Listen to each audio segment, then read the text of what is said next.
Bwana Yesu Kristo asifiwe. Ninakuja kuzungumza na wewe kaka, wewe dada, wewe mama ambaye bado hujampatia Yesu maisha. Kwa nini auchukue hatua ya kumtafuta Yesu? Yesu bado anakuita, Yesu anakuhitaji. Wakati ndio huu ambao Yesu anahitaji umtumikie. Vijana wengi wanajitoa kwa Yesu kwa sasa, wakina mama wengi wanajitoa kwa Yesu, wakina dada wengi wanajitoa kwa Yesu kabisa kikweli kweli. Sio cha kwamba wanaigiza, hapana. Walikuwa watu wa kidunia kweli kweli, wakianza kushuhudia maushuhuda zao hauwezi kaamini kabisa, lakini kwa sasa hivi wameamua kumpatia Yesu maisha. Hata huyu anayeongea kwa sasa hivi ameamua kumpatia Yesu maisha. Wewe umefelia wapi ndugu yangu? Kwa kuwa Bwana ametoa onyo. Hili ni onyo kwa wote ambao wanaokataa kusikiliza neno la Mungu, ambao wanaodharau neno lake. Biblia inasema katika kitabu cha Methali sura yake ya kwanza mstari wake wa 29 hadi 30, neno la Mungu linasema kwamba kwa kuwa walichukia maarifa wala hawakuchagua kumcha Bwana, hawakukubali mashauri yangu, wakayadharau maonyo yangu yote. Bwana Yesu anasema kwamba unadharau maonyo yake, hamtaki kumcha Bwana. Kwa nini? Yesu anakuita leo, acha njia yako mbaya. Mungu anakuita leo.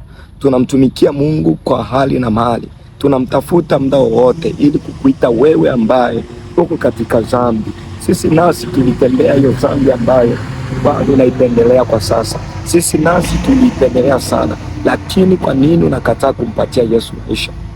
Kwa nini mpendwa unakataa kumpatia Yesu maisha? Yesu anakuita leo. Yesu anakuhitaji mpendwa. Acha masiala. Hizi ni nyakati za mwisho. Hizi ni nyakati za mwisho. Ndugu yangu unanisikiliza, hizi ni nyakati za mwisho. Baba yangu unanisikiliza, hizi ni nyakati za mwisho. Shetani anafanya kazi kubwa mno kwa kukudanganya na kukuambia kwamba hakuna hukumu. Hukumu ipo. Nakwambia hakika utalia siku hiyo. Bwana anasema kwamba ile 31 yake inasema kwamba kwa hiyo watakula matunda ya njia yao, watashiba mashauri yao wenyewe. Mungu anaacha, lakini siku moja utakula matunda yako ambayo unayapanda.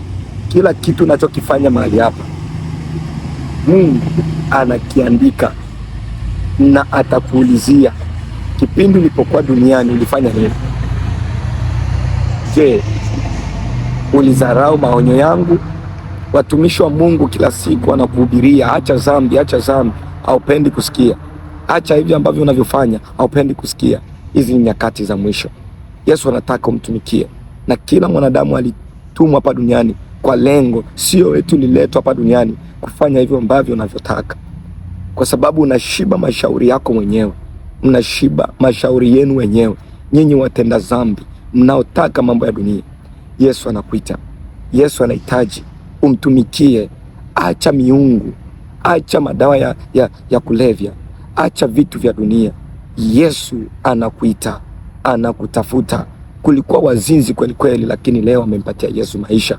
Kulikuwa washirati kweli kweli, lakini leo wameamua kumtafuta Yesu. Kulikuwa watu ambao wanaona picha za ajabu mitandaoni, picha za uchi, lakini leo wameamua kumpatia Yesu maisha. Wewe ni nani usiyekubali kumpatia Yesu maisha? Leo anakuita mpendwa. Mama, baba unanisikiliza, wewe kijana unanisikiliza, wewe binti unanisikiliza. Kwa nini ufurahie mambo ya dunia na wakati Yesu anakuita? Basi mpaka mpokia. Mungu anakuita.